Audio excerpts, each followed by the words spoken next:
Welcome to Francis Quilts, the site dedicated to the wonderful art of quilting, with a few other fun things thrown in as well. If you like what you see here, be sure to give it a thumbs up and subscribe so that you can be notified of future videos. Hey guys, welcome back to Francis Quilts. Today we are on week 3 of grid quilting. When I started this, I thought I was just going to do a couple of videos, do some real fast, complicated grids and say this is how it works. As you have been watching, you're going to know that I have found out it is harder than it looks. So I have backed up and started with some very basic designs. The last 2 weeks we spent doing orange peels and had some fun with those. Today I'm just working with straight lines that have a little loop and then another straight line. So I'm working with parallel lines with just little curves at each end. And I found a couple of interesting things from them. So let's go to the machine and have a look. Today I'm going to work with some squiggly lines. So I'm thinking lines that just go down and back up and down, just like that, back and forth. My idea is to start at one corner. I'm better working these lines vertically than horizontally, so I'm going to be bringing them here, hopefully end up here, and come down and do this next one, hopefully end up here, come down and do the next one, and just go down for several. I'll just do a little set of them here, and we'll see how they look. Let's just start and see how it goes.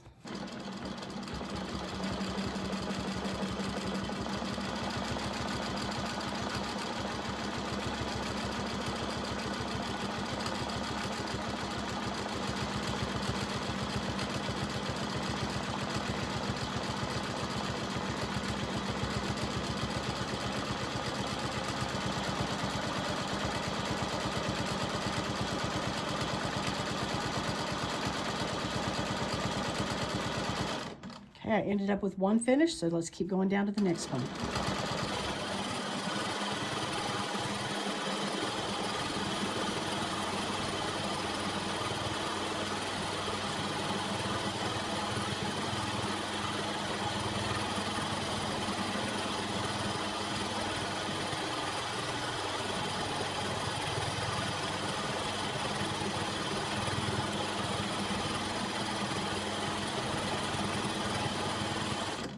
Okay, that one I ended up at the wrong spot. I have two things I could do. I could either move to the one back behind here, or I can just bring another line down, which is what I'm going to do.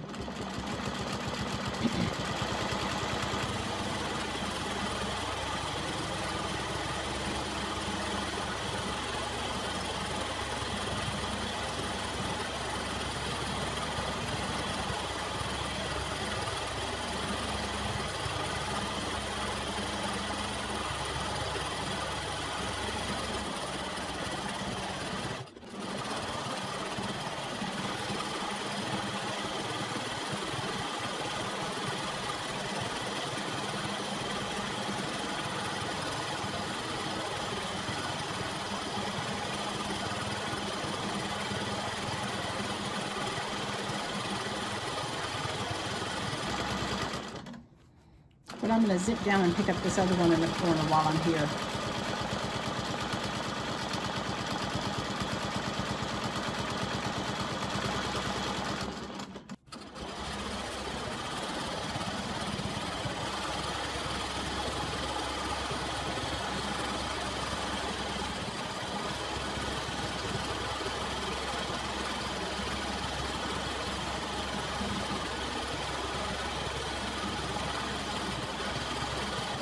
All right, let's take a look at what we've just done.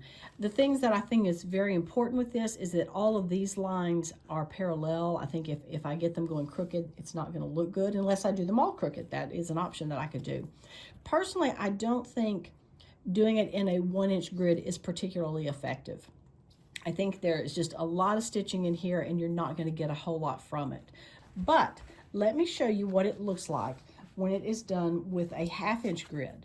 That makes so much difference. And obviously when I first started here, I had those too far apart. I had to get my consistency in through here, but that looks so much better. The other thing I did here is I added a piece of batting. I added a piece of wool batting. So I'm using a fusible batting on the back, and I put a piece of wool batting over the top and then quilted it, and it just gives it so much more dimension, and I really do like how that looks. So 1-inch squares done this way, yeah, maybe not so much. 1/2 inch ones, definitely like that. Now let's go back and do some more in this other section here. And what I want to try is I want to try quilting a line down here like this through the diagonal, and then just quilting like this in 1/2 of each of the diagonals. So let's try that and see what happens with it. I'm going to use my ruler foot to quilt these diagonals, just to get them done a little bit faster. And hopefully make them diagonal.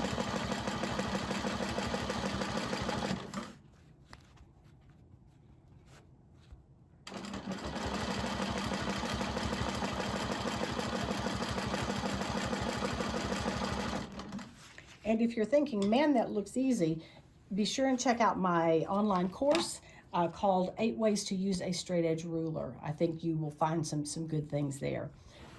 Now that I've turned this around so that you can see what we're doing, I think I'm just going to try making little lines like this, back and forth, and then coming down to the next one and doing little lines back and forth. And let's just see. I think that may be kind of hard to do when I get down in these points, but I'm going to try it and see what happens. Again, I work better this direction, so I'm going to turn it a little bit. Obviously, this first one's not going to be a whole lot. First couple are going to not be a whole lot, and then let's see what happens.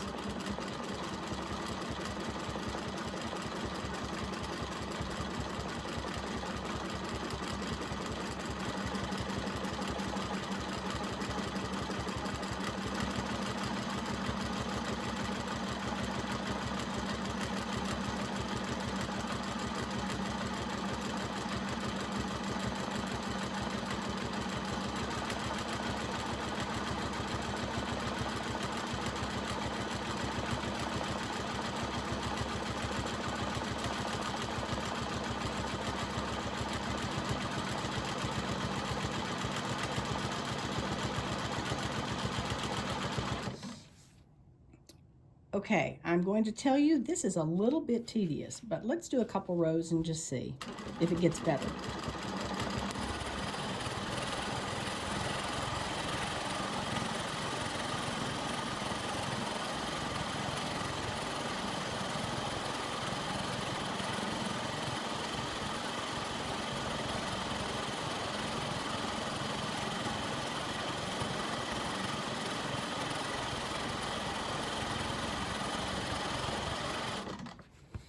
Well, that looks all right, but like I said, a little bit tedious. Let's do another set just to see.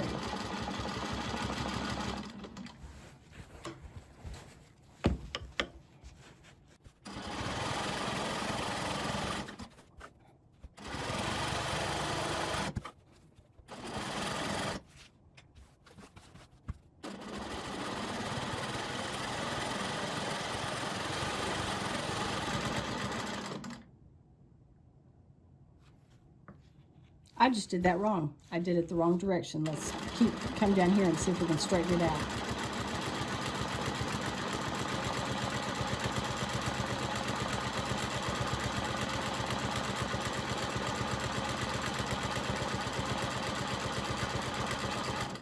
Just to show you what I did, I started keeping these lines parallel to one of these lines rather than perpendicular to this line here.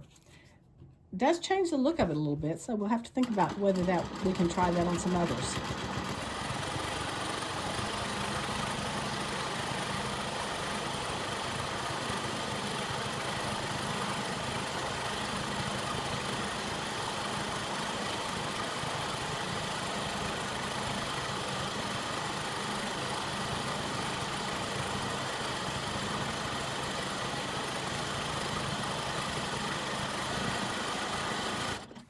Those look all right. I think maybe if I was going to do it, I would need to, let's see. Let's come over here. So do this by hand, so it's not going to be particularly straight. But let's put in some of the, all of the grid lines and see if that makes a difference.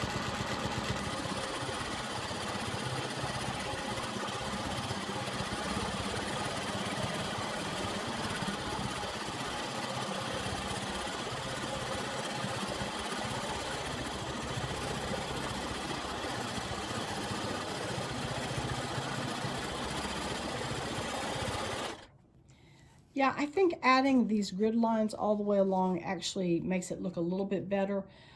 Again, I'm not really sure I see the point in doing this big. It may be better if it's smaller, but right now I don't really get it.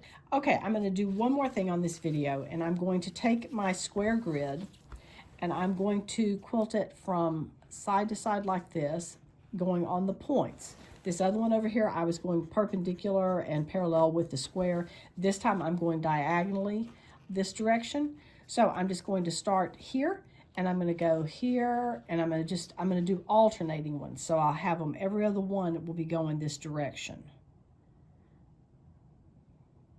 Let's try that and see what it looks like. Again, I'm turning it so I can go backwards and forwards because that's easier for me.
Okay, there's that.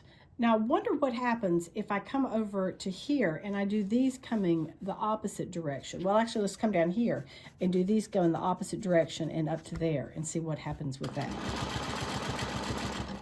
So I got to think which way I'm going. I'm going to come down here and I'm going to go back and forth going that direction.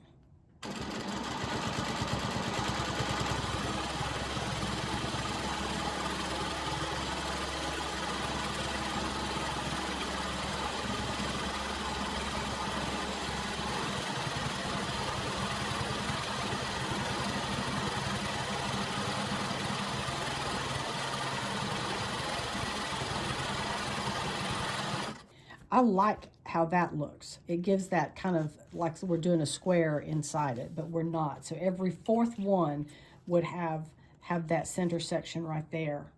Let me keep going with that one and just see if that makes a difference.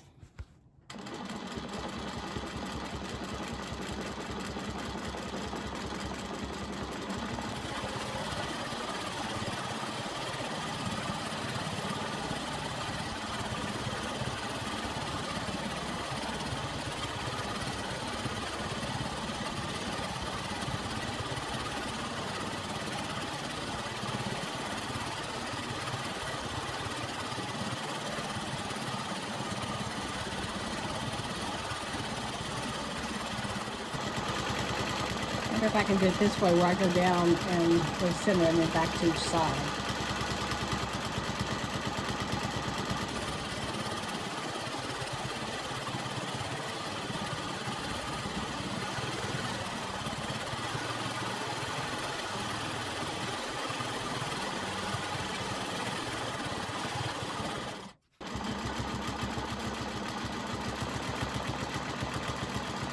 I think I like going corner to corner better.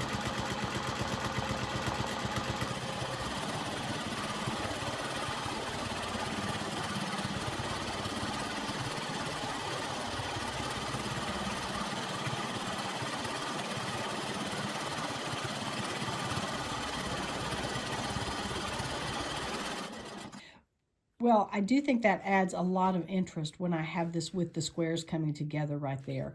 And I wonder if I went around and did an outline around this, if that wouldn't make a difference too.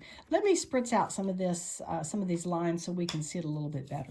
Wow, it really does make a lot of difference when you get the lines off of there. It has brought a lot more interest to this piece. You can see these open areas here a lot better. where before it just looked like it was messy as far as I was concerned. And this actually looks really good, much better than I thought it was going to look. So again, getting rid of the lines is huge with all of this. And then this last one here, I really do like how this looks. You get a really nice secondary design from doing these this way. So I think we have maybe made some good strides today with our grid quilting. But again, my favorite is going to be this one with the smaller grid. I really do think that looks a lot better. And also having that extra batting underneath it is huge. Well, this time I learned 3 new things. First of all, putting a wool batting or a second layer of batting makes a lot of difference. 2, washing out those grid lines makes a huge difference. I was astounded how much better those 1-inch designs looked when I took the grid lines off. And number 3, the smaller you get, the more dramatic the effect. And before I go today, I wanted to remind you of this quilt and the series 12 Ways to Quilt a Sawtooth Star. If you're looking for some ideas, be sure to go to my website and check out under challenges. It will give you the pattern for making the quilt top, and then it will give you 12 different ways to use your free motion quilting to quilt each one of these blocks. I hope you'll check it out. Thank you so much to all of you who have asked how I'm feeling. I obviously am better, but have still some side effects, as you can tell from my voice. But we're going to nip this in the bud and get on with some more fun things. Thank you so much for joining me, and I hope to see you next time on Frances Quilts. Remember, if you like what you've seen, be sure to give it a thumbs up and subscribe. Please check out my website and daily blog at francesquilts.com, and I can be found on Facebook and Instagram at Frances Quilts. Thanks so much for joining me.